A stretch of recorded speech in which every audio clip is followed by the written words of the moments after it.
বলে নারী পুরুষ পাল্লার ভিতরে মা বাবার কথা কেন আসে? বলে নারী পুরুষ পাল্লার ভিতরে আদর হওয়ার কথা কেন আসবে? বলে নারী পুরুষ পাল্লার ভিতরে স্বামী স্ত্রীর কথা কেন আসবে? আমি বলবো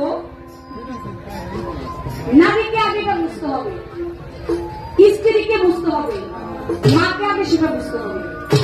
তিনটাই কিন্তু একজন। আর আপনি যদি পালা নেন, আপনার ওই তিনটার ভিতরে একটার ভিতরে তিনজনের কথা হবে, তিনজনের ভিতরে একটা কথা থাকে। আর আদম তিনি হচ্ছে সর্বপ্রথম পুরুষ, তিনি সর্বপ্রথম পিতা, তিনি সর্বপ্রথম ছেলে।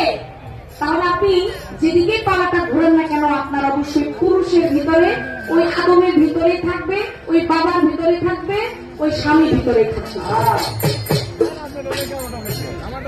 আমি তাকে একটু ভাইরে নিলাম। এটা কেন বললাম যে অনেকের সাথে আমি দেখি যে এই বিষয়টা নিয়ে একটু অনেক অনেক শিল্পীর সাথে তো মোটামুটি 2-4 বার গাইছি, নাম বলবো না। এই তারা এই ধরনের প্রসঙ্গিক কথাগুলো টানে। তা আমি মনে করি যারা জ্ঞানী মানুষ, যারা ওইখানেই মাথাটাকে খাটায়, তারা কখনো এই ধরনের কথা বলতে পারে না। তাকে যার যার জায়গা থেকে তার জ্ঞান মতো সে কথা বলে। আমি কিন্তু কথা বলে কোনো মজা করতেছি না, দেখছেন? আপনি আসেন কে বুঝবেন না তো? হ্যাঁ, বাইরে কাজ শোনা যায়। কি করবো, মঞ্চে বেঁধেছিলাম, বাইরে বাইরেটা বাজে দিলাম, মঞ্চে যাবে শান্তি মতো বেঁধে দেবো। হ্যাঁ, জেনারেটর শুরু চলতেছে, আজকে জেনারেটর শুরু। আপনি যদি কমায় দেন, কিন্তু ক্লিয়ার হোক। এই যে দাগ দিচ্ছে, বলতেছে ঠিক আছে। এই যে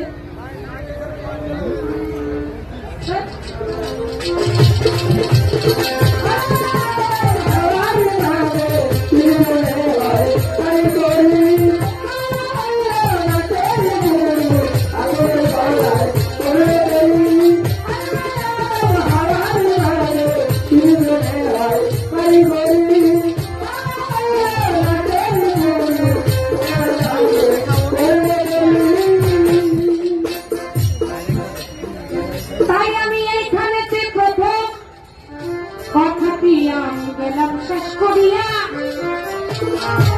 এবার পুরুষ পক্ষ থেকে আমি একটি প্রশ্ন যাবতীয় করিয়া।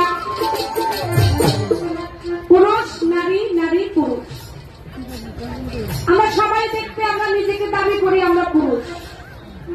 যারা পুরুষ আকৃতিতে আছে তারা নিজেকে দাবি করে আমরা পুরুষ। আমরা যারা নারী আছি, আমরা যারা দেখতে নারীর মতো, আমরা নিজেকে দাবি করি আমরা কি নারী।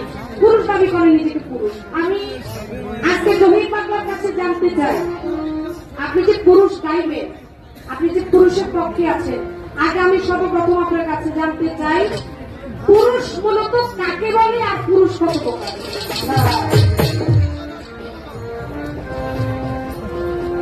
পুরুষ মূলত কত প্রকার?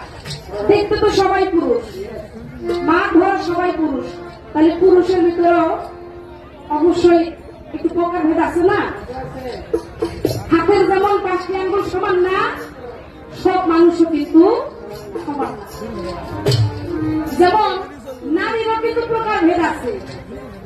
আমার তো প্রশ্ন করে নাই, আমি এখন আগে নারীরও যেমন ভাগ আছে, নারীরও প্রকার আছে। তাহলে বোঝা যায় পুরুষেরও প্রকার আছে। আপনার আজকে জায়গা নিবে নিজেকে যে নিজে যে পুরুষ দাবি করে, আসলেই মূলত আমি দেখতে যে পুরুষের মতো, এটা আসলে পুরুষ?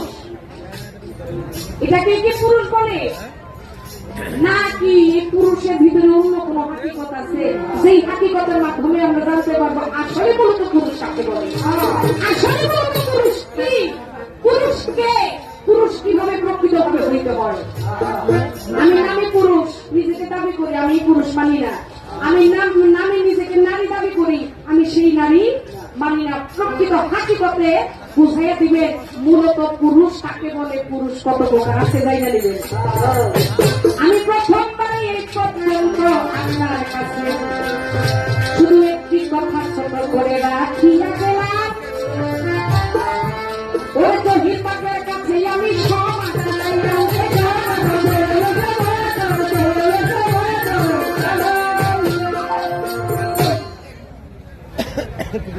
পালাটা কি বেশি বড় হয়ে গেছে বাবা? আমি বেশি বড় করি নাই, ছোট্ট করে পালাটা করছি। আর আমি যদি ছোট্ট ছোট্ট করে যদি পালা করি তাহলে আপনারা বেশি শুনতে পারবেন। আর একটা পালা নিয়ে আমি যদি নিজে যদি 2 ঘন্টা করে ফেলি, 1 ঘন্টা করি, তাহলে ঠকন হইল আপনারা। আর কিছু কিছু সময় এই শ্রোতা ঠকাইতে যায় আর সেখানে ঠকাইতে যায় শিল্পী যে নিজে ঠকে, এটা শিল্পী বুঝে না।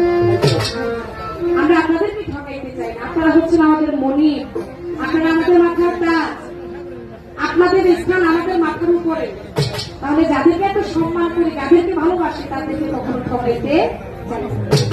এবার আমি ছোট্ট করে আজকে যার নামে এই দরবারে আসছি, দরবারে ভক্ত হিসাবে আমরা আছি। এখানে অনেক মানুষ আসছেন, এই আমাদের হযরত দয়াল বাবা